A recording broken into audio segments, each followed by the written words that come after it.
By the way, I'm just here to tell you guys that I do a lot in my video. So please ignore how much I do it. Like, I'm sitting here editing it. I'm like, why am I doing that so much? I look good, right? Yeah, I look good. Okay. Anyways, hello everyone. How are you guys? I missed you. I didn't, but I totally missed you guys, yeah, you know. I'm uploading this video today because, you know, you guys need my help so much. You know, you can't survive without me. You know, because, like, I'm so important and you need me in your lives. Yeah. Anyways, by the time you're seeing this video, it's probably gonna be New Year's 2024, an even year. You know, 2024. So happy New Year's to everyone out there. Every beautiful, amazing person watching my videos, you know, because everyone watching my videos, they're cunty, you know? They know, you know, yeah. Anyways, so today's video is gonna be about a very, very important part of art and design. It's gonna be about annotations. Annotations.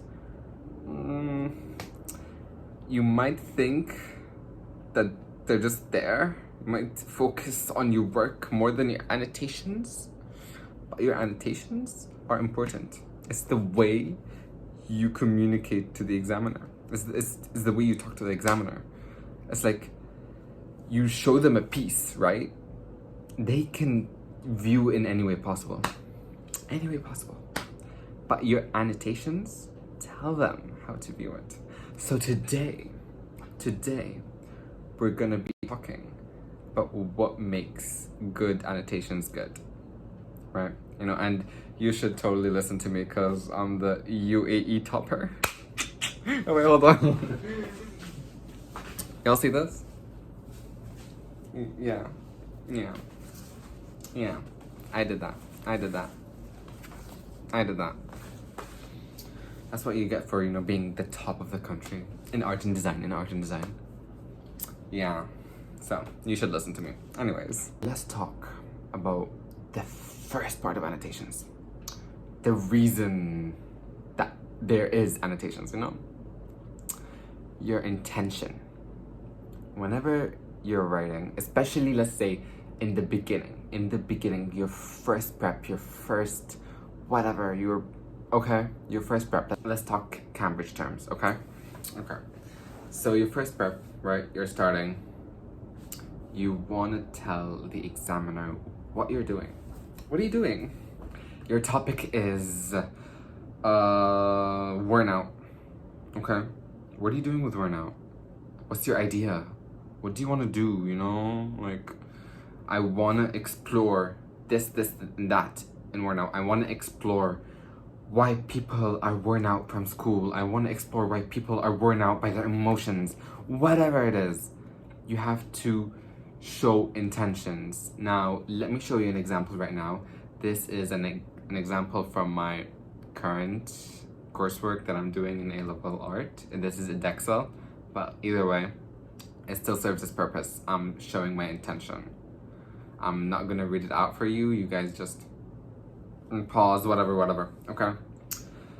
Intentions, people, intentions. Doesn't just apply for the first prep, right? Doesn't apply for that first paragraph, right? It applies for everything, really.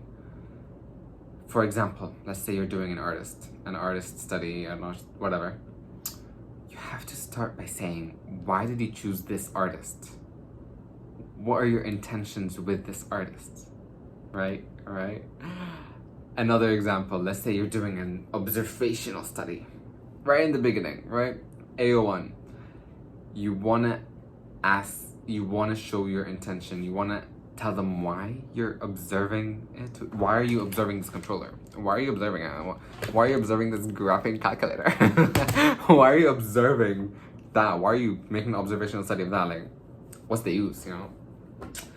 I'm making this observational study because it relates to my topic this way, that way. Yeah? State your intention, people. State your intention.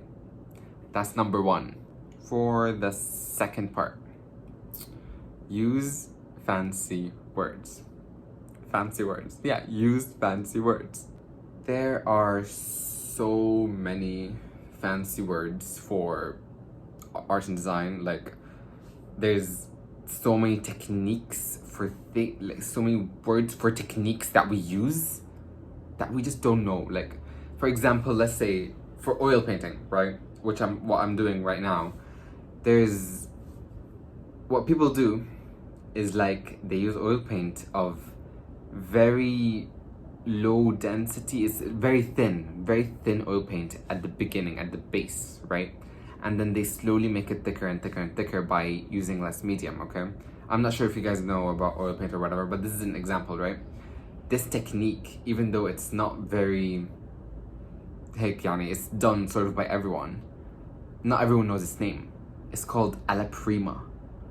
And what? Alla prima, that sounds fancy. It is fancy. It is fancy. They like it when you do research. They like it when you do this stuff, right? You know? Fancy words, people. Fancy words. Things like pastiche, which is another word for an artist study. I just discovered this recently. Pastiche. Yeah? And then there's impasto. They're like laying thick paint on the canvas or whatever. That also too. There are so many words, and the only way you can like sort of discover these is like studying art. Like yeah, studying art, really. And you have to be obsessed with art. This is how I did it. See, I was really like obsessed with art. Right, that's why I got this. But like, I was really obsessed with art. So everything I watched in YouTube and whatever, mainly YouTube, was art related. Everything was like a tutorial: how to use oil paint, how to paint better, how to paint this eye, anatomy. I went into deep art YouTube. Okay.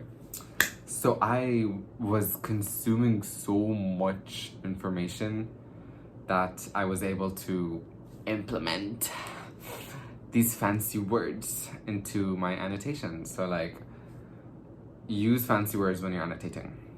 For this piece, I used the technique alla prima to paint with oil. Alla prima is the technique of slowly layering oil paint by this and that. Okay, you get what I mean, right? You get what I mean. So like, use a smart word. Let me put it in smart words.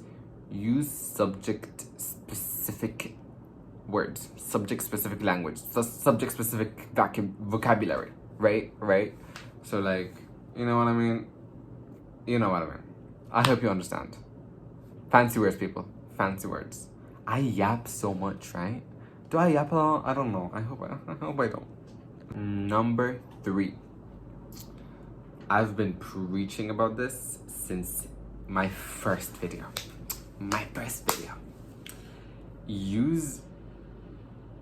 Put your personality in there, basically. Yeah. Make it personal. Annotate personally. Tell them like how you feel, how this piece makes you feel, how this piece relates to you, to your emotion, you know, how whatever, you know, right? Tell them, you know, make it personal. There's so many examples. Like, let's say, as a child, I was bullied for being fat. That's why I drew this pizza, because it makes people fat. So, don't write that. But that's the first example I could get off the top of my head. And I'm not saying pizza makes you fat, okay? That's okay. It does, but like, I'm joking. Going forward. Okay, let's continue. Analyze your work. What I mean by analyzing your work, by look at your painting, look at your piece, the piece that you just did, right? What don't you like about it? Let's first state what you like about it. It has good contrast. I like how the colors complement each other there. I like the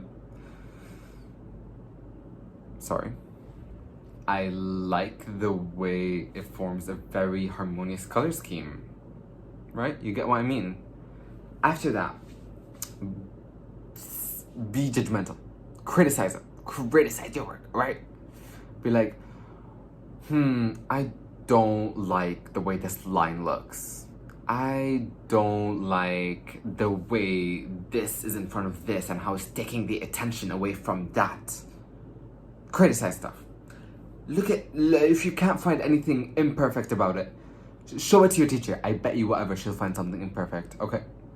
They will find something imperfect about it and write it down. Write it down. Don't just show them that you are trying to understand what you got wrong and that you want to improve yourself. Show them that you're trying to develop. Oh my god, I love myself for using these words. Whenever there's something from the assessment objective, I always try to put it, Okay, sorry, I yap a lot. Anyways, moving forward. Like I said before, this is also another point. When let's say you chose an artist, right? Any artist. Why did you choose the artist? Okay, intentions. We already talked about that. But I've seen a lot of people go on and on about biographies and talking about when the artist died and when he lived and was he depressed or did he have an anxiety. They don't care about that. They've done every single artist. They've studied every single artist. They've probably graduated from art history or whatever. They don't care.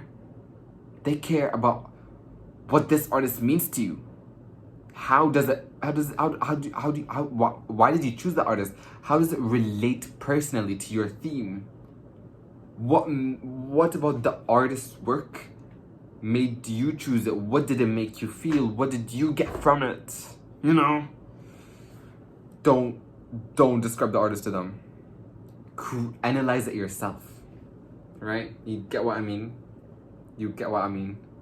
For example, an artist emphasizes on the beauty of flowers. Right? Beauty of flowers. I like how the artist focuses so much on flora and plants, and I really think it relates to my topic as I am trying to explore social standards and how they want all women to feel beautiful or whatever. Yap, you should yap a little bit on your annotations. It's pretty much A-level English. So, 5 minutes. 5 minutes for 1 point. What the hell? Cool. Okay, moving on. I said try to yap, right? Try to yap about the right things. Yeah. Don't yap about obvious things. Don't talk about obvious things, right? You drew this cat. Don't be like, so this is an observational study of my cat. They can see it's a cat, and they can probably guess it's your cat. Don't say, this is my cat. Say, this is a primary photograph that I took of my cat. Don't avoid the obvious, right? Don't yap, okay? You're gonna waste their time. You're gonna waste your time and the examiner's time. Don't yap too much. Avoid the obvious. That's it. And on the note of not wasting time, not wasting your time or the examiner's time,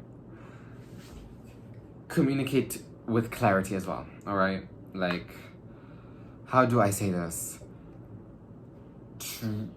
Use proper English. Don't write cuz, OMG, LO. No, don't use abbreviations, please.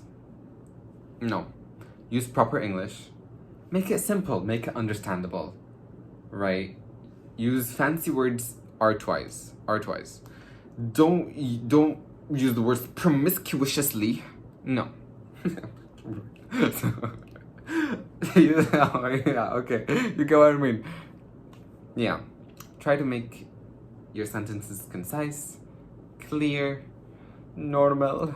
You know, I'm talking about all of this and I'm not giving you any examples. I will be giving you examples right after this. One last point. Whenever you're doing a piece, right? You finished a piece. Now you're annotating. How did you get that picture? Did you take it yourself? Did you take the photograph, alright? Did you take it from a secondary source, from Pinterest, from Google? List that down. Write that down. They're gonna want to know. And trust me, don't take something from Pinterest or Google and say you took the picture. They'll know. They're smart. And they have their own ways. Like, see, my old art teacher, what she used to do is she used to go on Google and there's the photo search thing, right? So let's say your art is somewhat okay, somewhat viewable. If it's not, then if your art is somewhat recognizable, right? She'll take a picture of it, search it up on Google. If she finds that picture there, or if the examiner finds that picture there, and you said it's yours, they'll know you lied. They'll know you lied. Why did you lie? So, mention where you got those pictures. It's important. And it will also help you if you took primary photographs, right? Primary photographs, big deal. Try to always take your own photographs. Like, hold on, look at this painting, right? I'm working on it right now. I'm trying not to show you guys as like my A-level artwork because I don't want you guys stealing my ideas. I'm gonna get the top of the world now. That's the next step. Anyways, so yeah. So,